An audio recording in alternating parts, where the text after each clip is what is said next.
오늘 아침에 주신 하나님 말씀은 신약성경 요한복음 1장 1절부터 14절까지 말씀 되겠습니다. 제가 갖고 있는 신약성경 책 142면에 있습니다.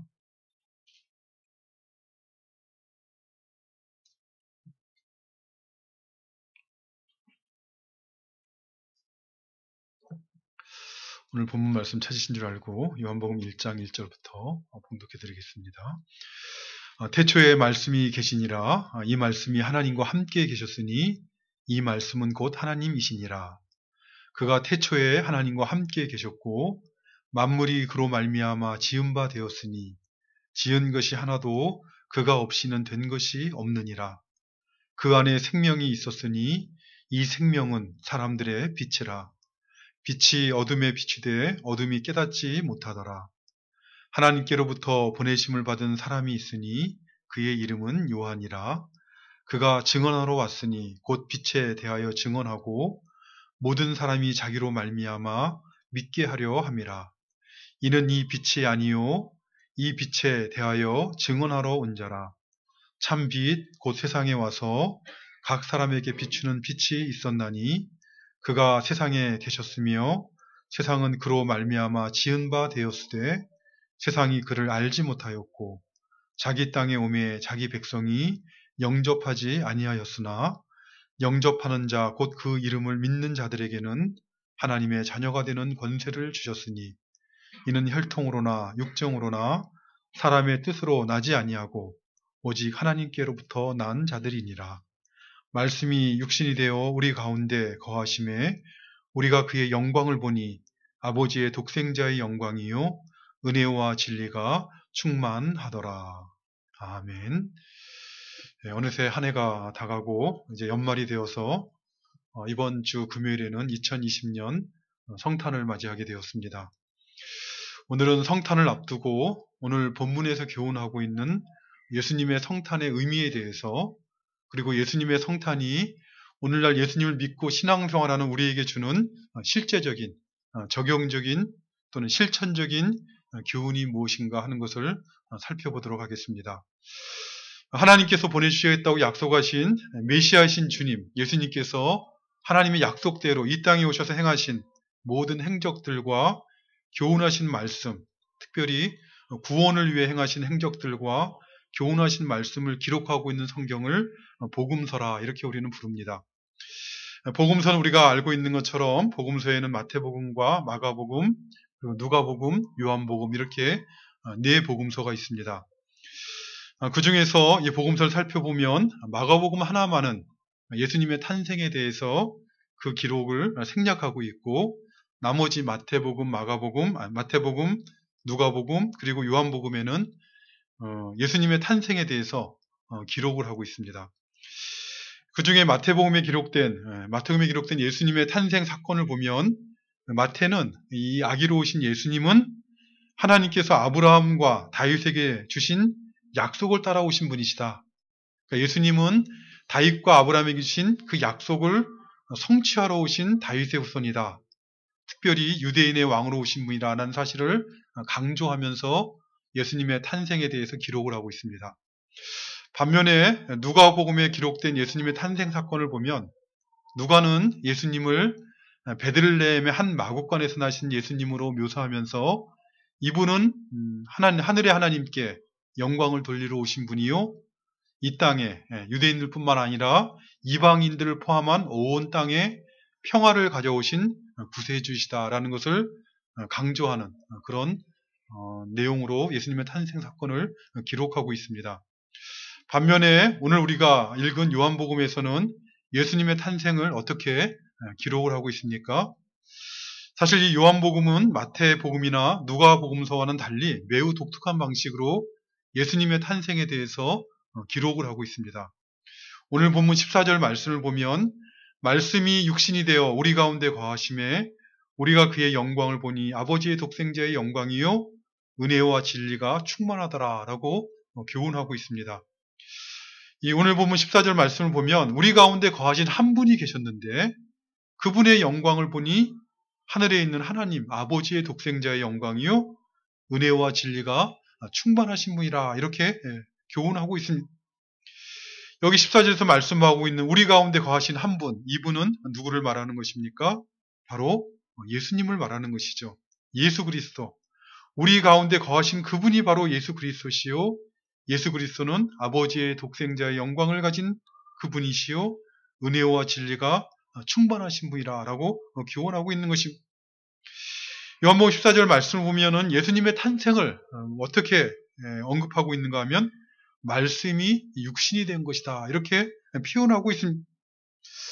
그러니까 우리 가운데 거하신 예수님은 원래 그분은 말씀이었다는 것이죠. 원래는 말씀이었는데 그 말씀이 육신이 되었다. 이렇게 교훈하고 있는 것입니다. 여기서 육신이라는 것은 에베소서에서 묘사하고 있는 것처럼 육신의 정욕이라는 그런 말을 할 때 의미하는 죄의 부패성이나 또는 죄악된 본성을 의미하는 것이 아니라 사람의 인성을 지닌 사람의 몸, 그것을 의미하는 말입니다. 그러니까 인성을 지닌 사람의 몸. 그러니까 예수님 원래 말씀이었는데 그 말씀이 사람의 몸을 입어 사람이 되신 분이 바로 예수님이다라고 말씀하고 있는 것입니다. 그렇기 때문에 사도 요한은 이 예수님의 탄생을 무엇이라고 교훈하고 있는 것입니까? 말씀이 육신이 되신 사건이다. 이렇게 표현하고 있는 것입니다. 성탄절이라는 것은 단순히 아기 예수가 태어나신 날을 기념하는 날이 아니라 원래 말씀이었던 그분이 사람의 몸을 입고 사람이 되신 것을 기억하고 감사하는 날이라는 것이죠. 세상 사람들은 그저 성탄절 하면은 아기 예수가 태어났다 이렇게 이해하고 아기 예수의 탄생을 기념하는 날이다 라고 이렇게 이해할지 모르지만 성도들은 이 예수님의 탄생에 대한 분명한 이해를 가지고 성탄을 맞이해야 되는 것입니다. 예수님은 비록 사람이 태어나는 방식과 같이 우리와 같이 아기로 태어나셨지만 그러나 그분은 존재하지 않다가 갑자기 어머니의 몸에 잉태됨으로 존재하게 되신 분이 아니라는 것이죠. 예수님은 이 땅에 사람의 몸을 입고 오기 이전부터 존재하신 분이요.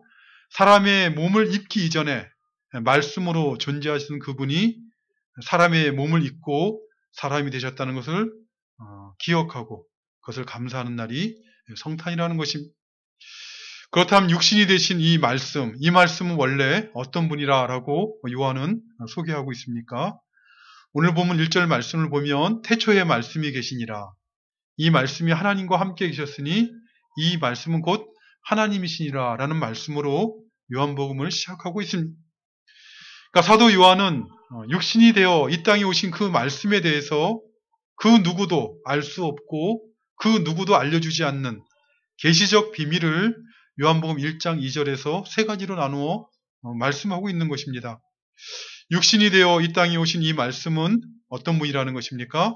태초부터 계신 분이요. 또 태초부터 하나님과 함께 하신 분이요.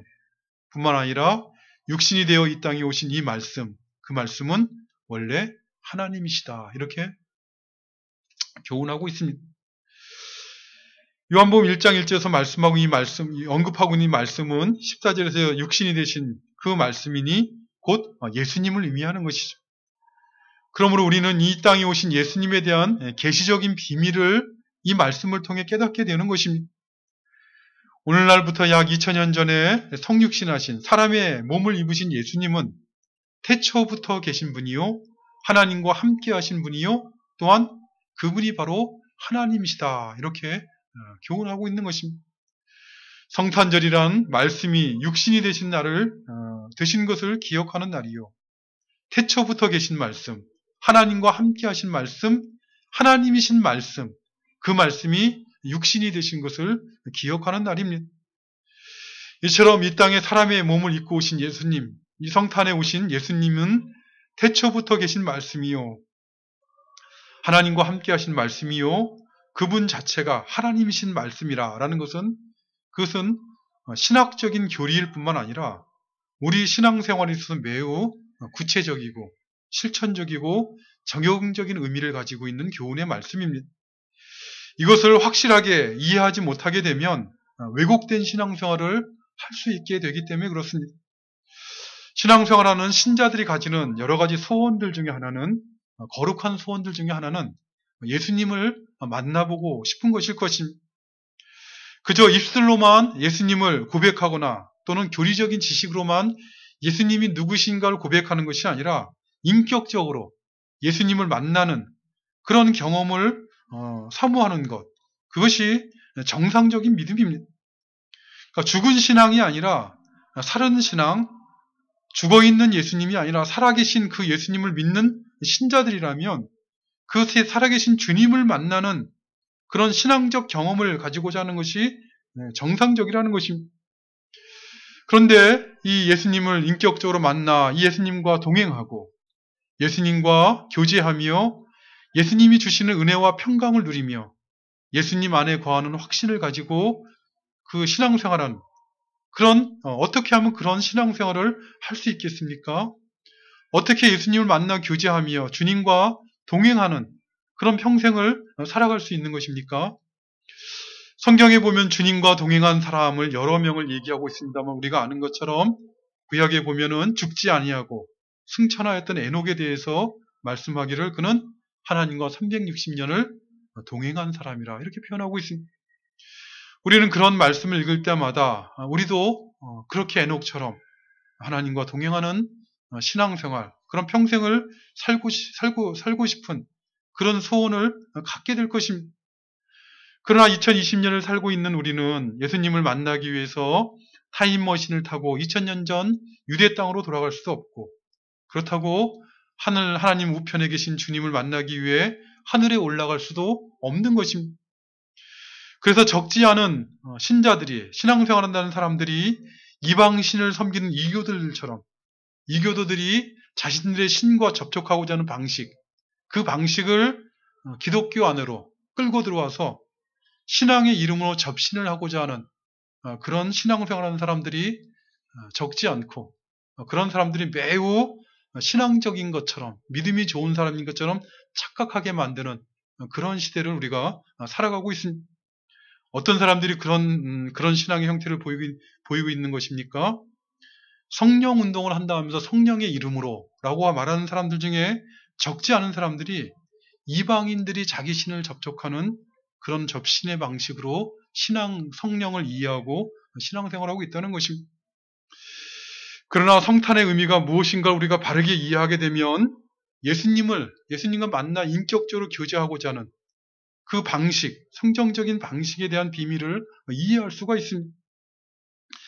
성탄에 나신 예수님은 어떤 분이라고 오늘 본문이 말씀하고 있습니까? 말씀이 육신이 되어 이 땅에 오신 분이라 라고 말씀하고 있습니다. 하나님이신 말씀, 태초부터 계신 말씀, 하나님과 함께 계신 그 말씀이 육신이 되어서 오신 분이 바로 예수님이시라는 것이. 그런데 그렇기 때문에 예수님은 누군가 하면 바로 영원전부터 계신, 태초부터 계신 하나님의 말씀이라라고 분명하게 교훈하고 있는 것입니다. 그런데 하나님께서는 어떻게 하셨습니까? 영원전부터 계신 하나님의 말씀을 선지자와 사도들을 통해 계시로 알려주셨고 선지자와 사도들에게 계시로 알려주신 이 하나님의 말씀을 오고 오는 모든 시대에 믿음으로 사는 신자들이 이해할 수 있도록 문자적 형태로 기록하게 하신 것이 바로 우리가 갖고 있는 하나님의 말씀, 성경인 것입니다. 그렇기 때문에 믿음으로 살아가는 신자들이 예수님을 만나는 성경적 방식, 성경에서 교훈하고 있는 계시적 방식의 유일한 길이라는 그것은 바로 하나님의 말씀을 가까이 하고 말씀과 늘 만나는 것입니다. 매일매일 주님을 만나 동행하기를 사모하는 것처럼 주님과 교제하기를 원하는 것처럼 매일매일 주님의 말씀을 사모하여서 주님의 말씀을 읽고 듣고 묵상하고 그 말씀과 함께 동행하는 것입니다. 그 말씀을 통해 예수님을 인격적으로 만나게 되는 것입니다. 하나님의 말씀인 성경을 읽고 듣고 묵상하고 기도할 때 주님께서는 그 말씀으로 우리 마음에 위로 주시고 힘 주시고 또 우리가 방황하지 아니하고 어느 길로 나아가야 될지 나아갈 길들을 교훈하여 주시는 것입니다. 십자가를 두시고 십자가를 앞두시고 이제 제자들을 떠날 날이 다가오게 되자 주님께서는 근심하는 제자들에게 이렇게 교훈하십니다. 나의 계명을 지키는 자라야 나를 사랑하는 자니 나를 사랑하는 자는 내 아버지께 사랑을 받을 것이요 나도 그를 사랑하여 그에게 나를 나타내리라. 내가 그와 함께 그에게 나타내 그와 교제할 것이다 라고 약속하여 주신 것입니다. 누구에게 자신을 나타내 주겠다라고 약속하여 주신 것입니까? 나의 계명을 지키는 자들이라 이렇게 말씀하고 있습니다. 비록 나는 이제 십자가를 지고 부활 승천하여 너희를 떠날 것이지만 나의 계명을 사랑하고 나의 계명에 순종하기를 나에게 순종하듯이 하는 자들에게는 내 자신을 나타내 주시겠다라고 약속하여 주신 것입니다. 말씀이 육신이 되신 사건을 기억하며 감사하는 이 성탄절이라는 것은 바로 오늘날 신자들이 예수님을 만나는 신앙적인 비밀을 교훈하여 주고 있는 그런 사건이라는 것이죠. 부활승천하신 예수님을 신자는 오늘날 어떻게 만나는 것입니까? 믿음을 가지고 말씀을 사모하여 읽고 묵상하고 순종함으로 예수님을 인격적으로 만나게 되는 것입니다. 잠언 18장 18절에 17절 말씀을 보면 나를 사랑하는 자들이 나의 사랑을 입으며 나를 간절히 찾는 자가 나를 만날 것이다 라고 약속하고 있습니다. 이 잠언 8장에서 이 말하고 있는 화자, 나라고 말하고 있는 나는 예수 그리스도를 의미하는 말입니다. 그러니까 주님께서 약속하시기를 나를 사랑하는 자들이 나의 사랑을 입을 것이요 나를 간절히 찾는 자가 나를 만날 것이다 라고 약속하고 있는 것입니다. 근데 이 나를 사랑한다는 것, 주님을 사랑한다는 것 어떻게 하는 것입니까? 나를 간절히 찾는다는 것, 주님을 간절히 찾는다는 것은 어떻게 하는 것입니까? 사람들마다 자기 마음 안에 이렇게 하면 주님을 사랑할 것이다. 이렇게 하는 것이 주님을 간절히 찾는 것이다 라고 나름대로 생각할지 모르지만 그것은 모두가 다 자기 안에 연약하고 부족하고 불완전한 자기 생각으로 생각하는 것이고 주님께서 분명히 말씀하시기를 나를 사랑하는 것은 주의 계명을 사랑하여 주의 계명을 지키는 것이라. 나를 간절히 찾는 것은 주님의 계명을 간절히 찾는 것이다 라고 말씀하고 있는 것입니다. 말씀이 육신이 되어 이 땅에 오신 것을 기념하고 기억하는 성탄을 맞으며 주님과 주님의 말씀 사랑하기를, 주님과 주님의 말씀을 더욱더 간절히 찾기를 새롭게 다짐하며 그 일에 헌신하는 우리가 되시기를 바랍니다. 주님을 간절히 찾는 것은 주의 말씀을 간절하게 사모하는 것이요. 주님을 사랑하는 것은 주의 말씀을 사랑하는 것입니다. 우리 주님께서는 주님의 말씀을 간절하게 사모하는 자들, 주님을 사랑하는 자들에게 약속하신 대로 인격적으로 그들에게 나타나셔서 그들과 만나서 동행하여 주시며 그리고 주님께서 주시는 은혜와 진리가 무엇인지 맛보며 하나님 앞에 인생의 날들을 살아가는 은혜를 베풀어 주시는 것입니다. 늘 주의 말씀 안에서 우리 자신의 마음과 생각을 지키고 주님이 주신 은혜와 진리 안에서 강건해지는 우리 모두가 되시기를 간절히 바라는 것입니다. 이 성탄을 맞으며 우리가 한 가지 더 생각할 것은 왜 말씀이신 하나님이 육신을 입고 사람이 되셨는가 하는 것입니다.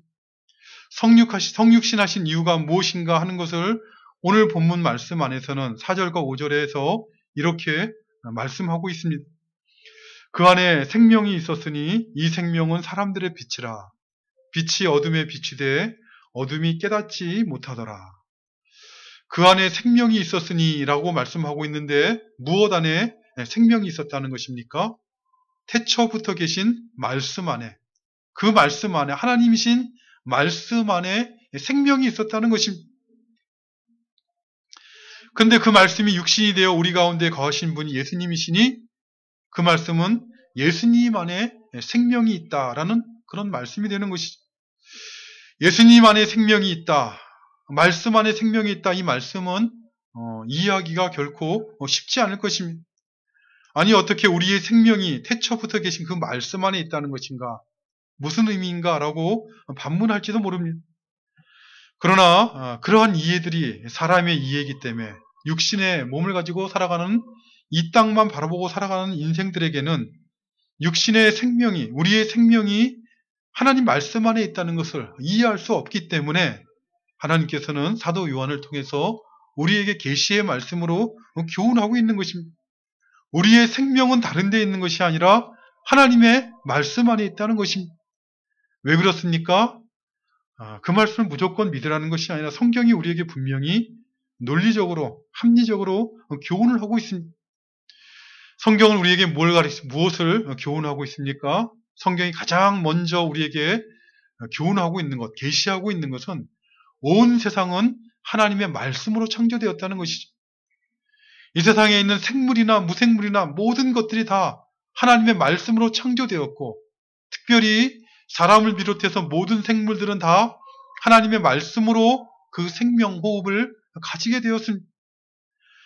창세기 1장을 읽어보십시오. 빛이 어떻게 창조되었는가? 하늘과 땅과 바다가 어떻게 창조되었는가? 하나님의 말씀으로 창조되었음을 분명하게 교훈하고 있습니다. 뿐만 아니라 땅에 사는 모든 생물들, 하늘에 나는 모든 생물들, 물속에 사는 모든 생물들이 다 어떻게 그 생명을 가지게 되었습니까? 하나님의 말씀으로 존재하게 되었고, 하나님의 말씀으로 생명을 얻게 되었습니다. 그것은 사람도 마찬가지인 것이죠. 하나님께서 먼저 사람을 만드시고자 그렇게 말씀하셨습니다.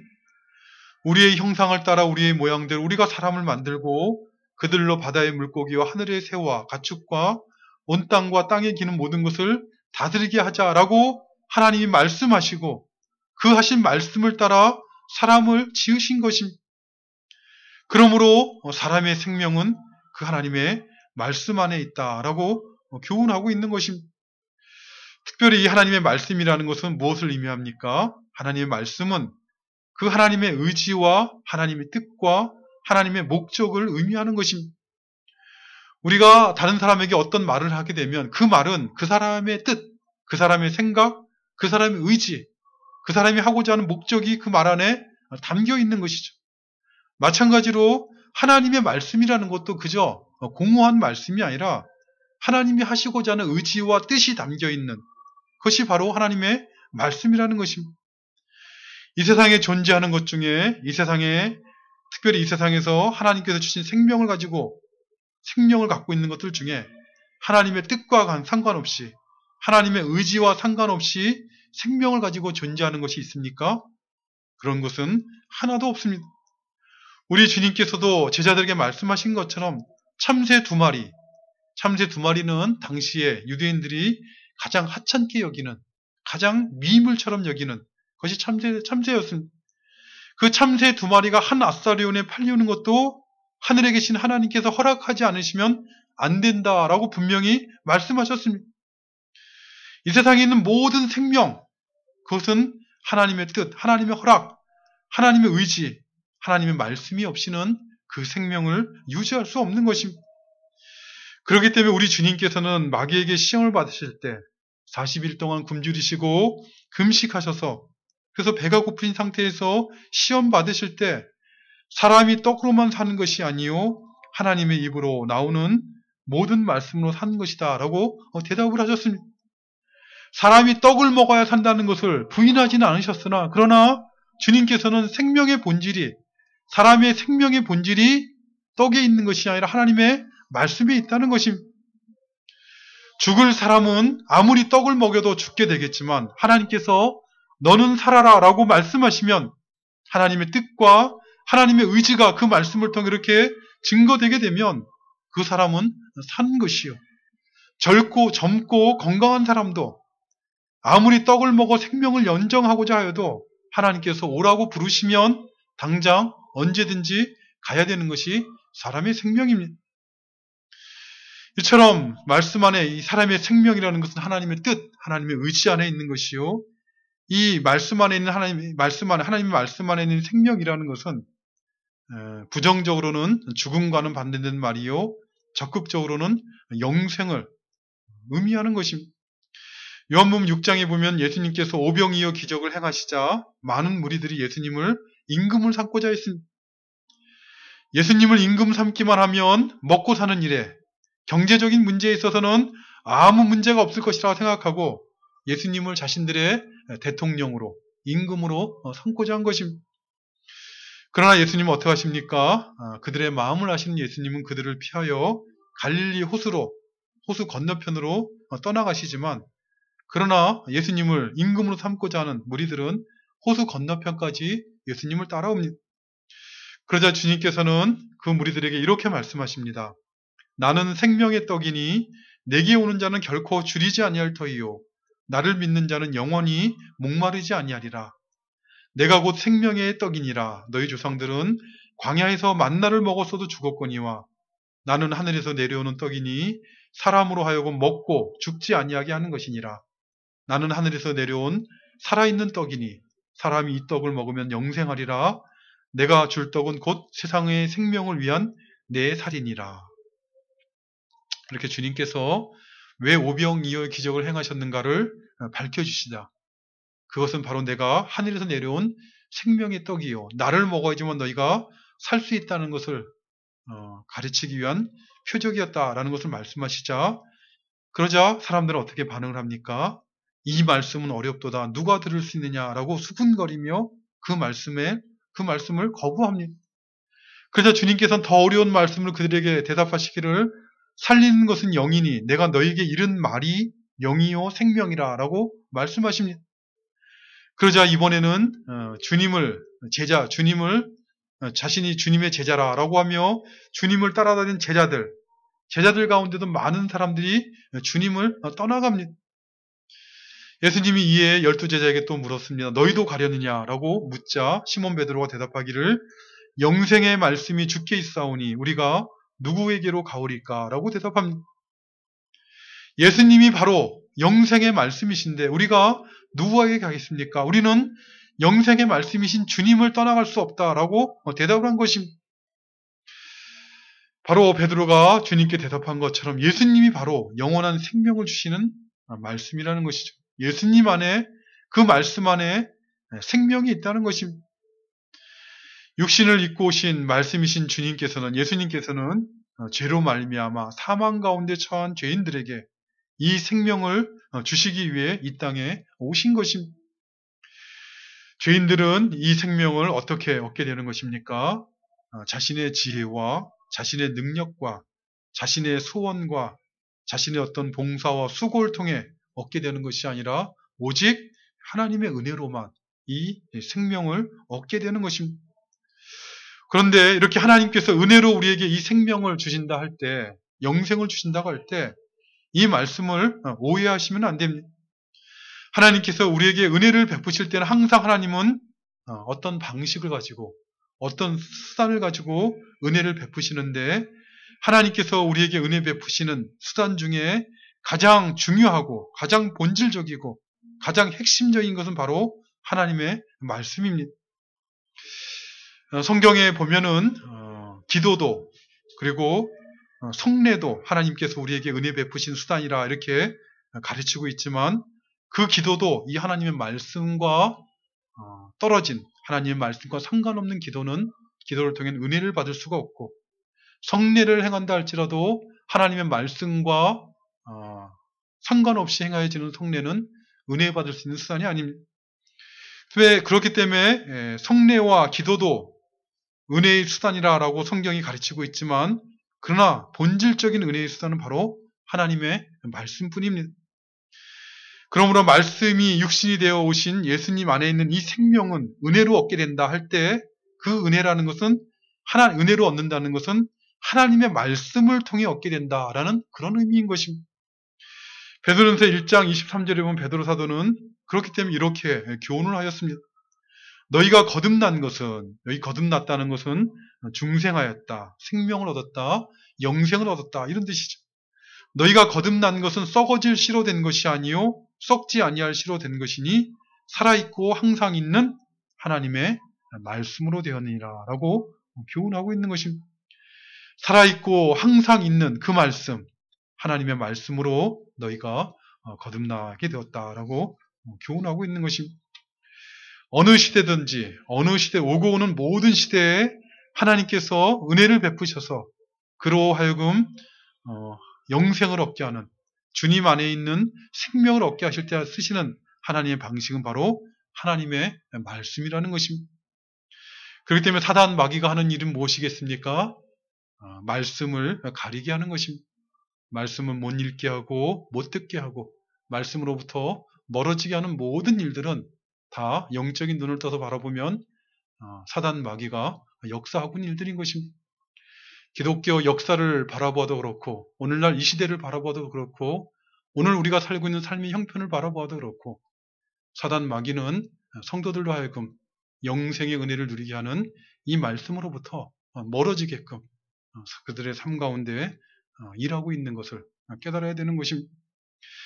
말씀으로만 하나님의 말씀을 우리가 거듭난다 하는 것을 가장 잘 드러내고 있는 대표적인 예는 여러분들 아마 여러 번 들어보셨을지 모릅니다만은 사도 바울 이후에 가장 위대한 신학자라고 알려진 어거스틴의 예일 것입니다.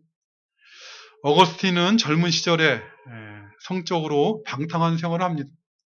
방탕한 생활을 하다가 이래서는 안 되겠다 생각하며 진리에 대한 탐구를 시작하게 되었는데 진리에 대한 탐구를 시작하면서 여러 종류의 종교들을 방황하게 됩니다. 그러다가 밀란의 감독이었던 암브로지의 영향 아래 기독교인이 되게 됩니다. 기독교의 세례를 받고 기독교에 귀의합니다. 그러나 그가 이렇게 기독교 세례를 받고 기독교에 귀의했지만 그러나 하나님의 말씀인 성경으로 거듭나기 전에는 그는 예수님 안에 있는 생명을 체험할 수가 없었고 그저 명목상의 신자, 외모뿐인 신자로 기독교인을 잊게 됩니다. 그러던 어느 날 어거스틴은 밀란의 한 정원에서 극적인 회심을 경험하게 되는데 그가 벤치 정원에 앉아 있는데 담장 근처에서 아이들이 노래하는 소리가 들려오게 됩니다.